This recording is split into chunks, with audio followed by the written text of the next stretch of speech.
नमस्कार दोस्तों, आप देख रहे हैं आपका अपना YouTube चैनल प्रयास मंत्रा। और मैं अपने इस चैनल पर आप सभी का हृदय से स्वागत करता हूं। दोस्तों, हमेशा की तरह हम आज भी आपके लिए एक नया विषय लेकर के आए हैं। जिन्होंने मेरी पिछली वीडियो नहीं देखी है, नागरी लिपि का विकास, वो उसको अवश्य देखें। आज का जो विषय है वो है देवनागरी लिपि का वैज्ञानिकता। क्योंकि ये जो विषय है ये नेट में और एमए हिंदी के फाइनल ईयर के अंदर जब हम भाषा विज्ञान पढ़ते हैं तो वहाँ पर इसको काफ़ी पूछा जाता है।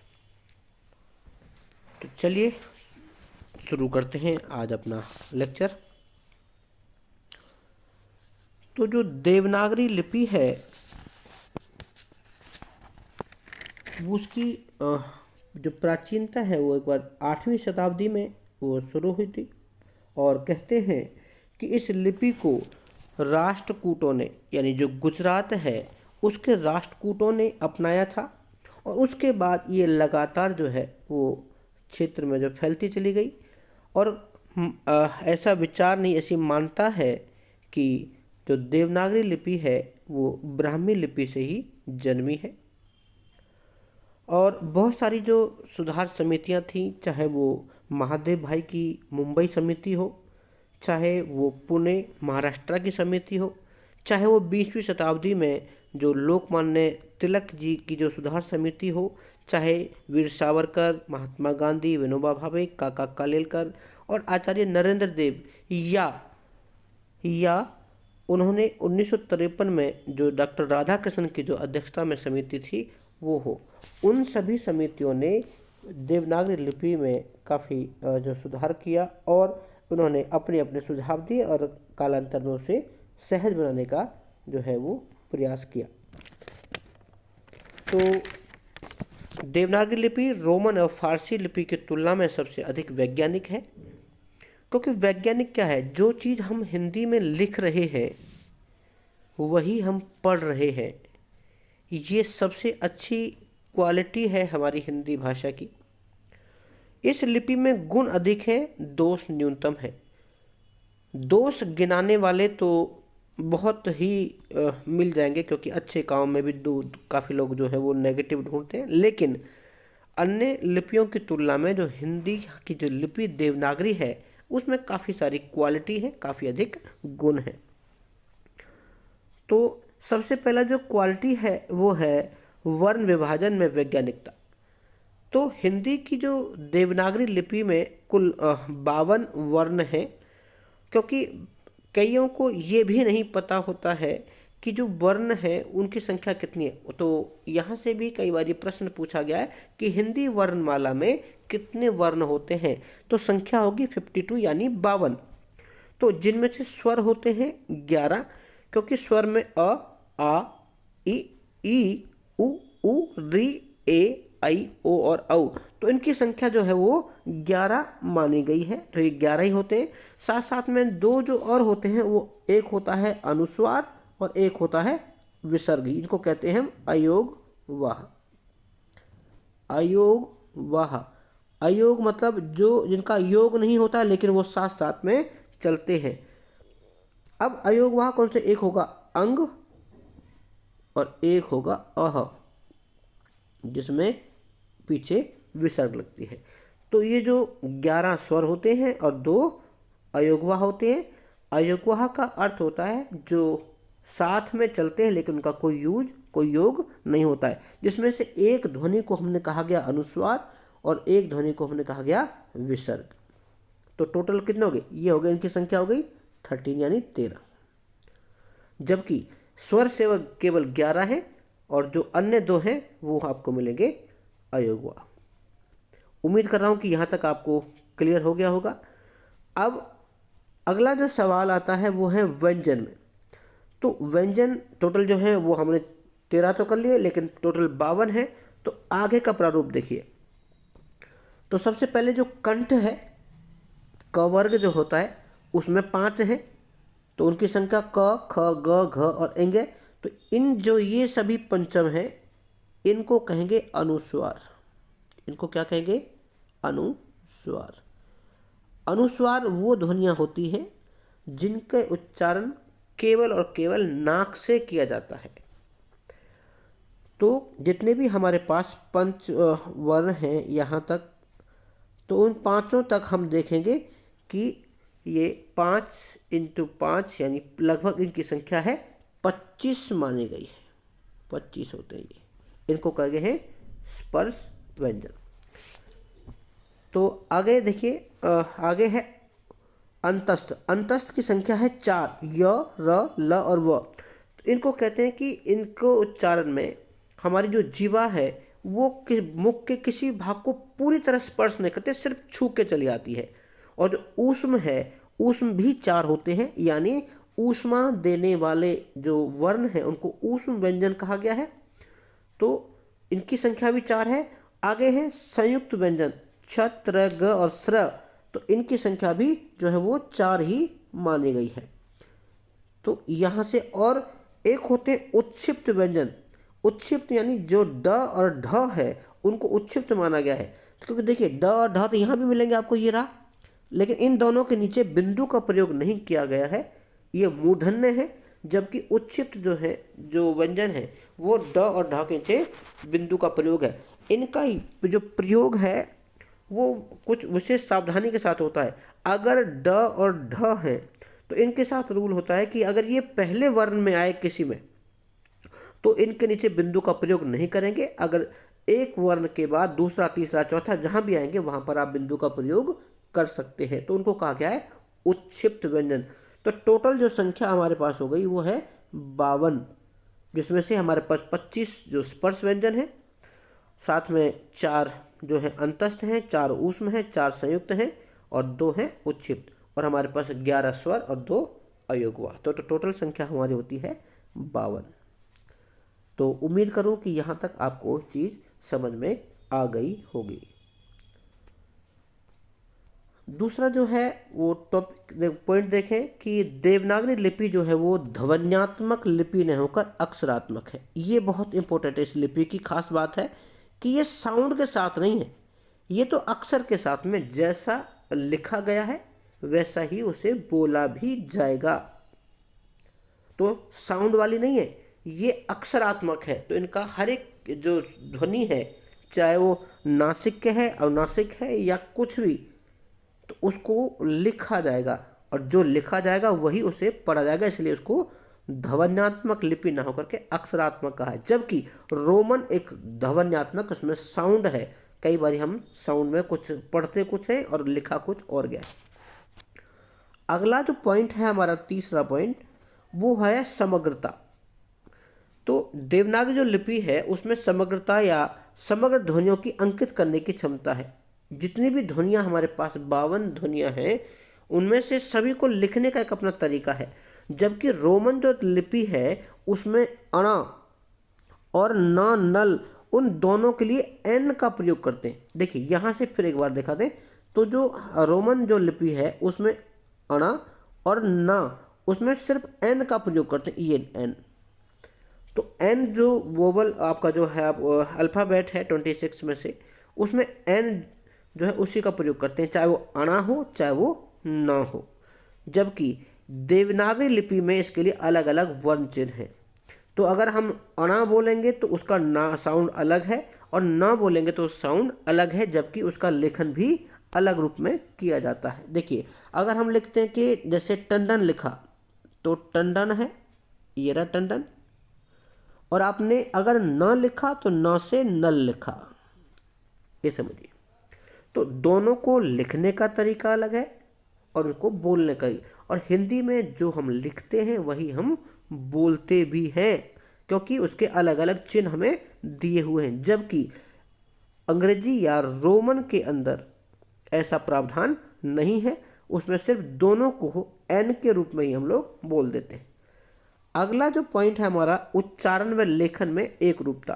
तो देवनागरी जो लिपि है उसमें जो लिखा जाता है वही बोला जाता है, और उसमें अनुच्चरित मतलब साइलेंट वर्ड जो हैं वो नहीं होते हैं, क्योंकि साइलेंट वर्ण हिंदी में नहीं होते हैं, जबकि अंग्रेजी में आपको साइलेंट वर्ण आसानी से मिल जाते हैं।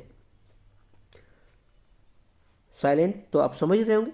जैसे देखें, यहाँ हमने एक एग्जाम्पल लिया है नाइफ। नाइफ जो है वो लिखा तो हिंदी में ऐसा जाएगा नाइफ, जबकि इसमें के जो वर्ण है वो साइलेंट कर दिया है। जैसे आपने लिखा वॉक, एल के, तो वॉल्क नहीं है, ये वॉक है, ठीक है। ऐसे ही टॉक है, टी ए एल के, जबकि हमने पढ़ा क्या, टॉक, एल नहीं पढ़ा। तो ऐसे ही आपके पास दूसरा वर्ण है पी, साइकोलॉजी, साइकोलॉजी है जिसमें पी साइलेंट है और इसको हम साइकोलॉजी कहते हैं। जबकि नॉलेज वर्ड है, इसमें के, डब्ल्यू और डी ये भी साइलेंट वर्ड, यानी 3 ध्वनियां जो है वो साइलेंट मानिए, जबकि है क्या, नॉलेज। तो नाइफ में के साइलेंट, साइकोलॉजी में पी साइलेंट और नॉलेज के अंदर के, डब्ल्यू और डी तीनों ही साइलेंट होते हैं। हिंदी में ऐसा प्रावधान नहीं होता है, तो इसीलिए वैज्ञानिक जो है वो वैज्ञानिकता माना गया है। अगला जो तीसरा जो अगला जो पॉइंट देखें, 5वां जो पॉइंट है वो 5वां पॉइंट है नियतता। तो देवनागरी लिपि में प्रत्येक ध्वनि के लिए एक चिन्ह नियत है, जबकि रोमन लिपि में एक ध्वनि के लिए कई विकल्प हैं। अब देखिए, यहाँ जो है वो वर्तनी में गलतियां होती हैं। जैसे देखिए, अब मान लिया CAT कैट है, तो कैट में क्या साउंड हुआ, के साउंड, ये जो क है क साउंड करिए, तो यहाँ कट में ये भी आता है। दूसरा है किंग, अब देखिए 1 मिनट, यहाँ से देखें किंग,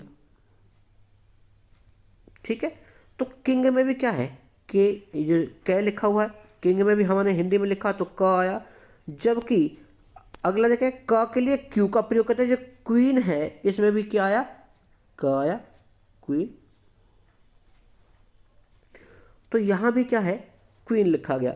तो और अगला जो है क में CH भी होता है, जैसे क और में तो CH का प्रयोग करते हैं। तो जो केमिस्ट्री शब्द है, केमिस्ट्री, तो ये शब्द भी क्या है, देखिए क से स्टार्ट हुआ, जबकि हिंदी में ऐसा प्रावधान नहीं होता है।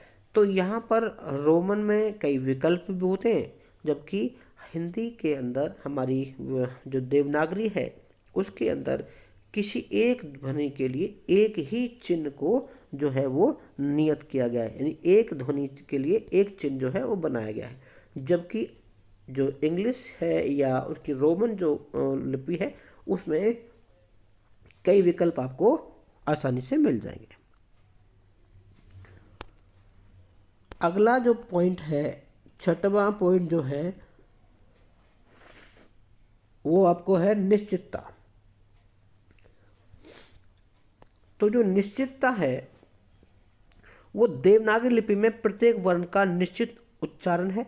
ये तो हमने पहले भी बताया आपको, हर एक वर्ण का अपना अलग उच्चारण है। जैसे देखिए, और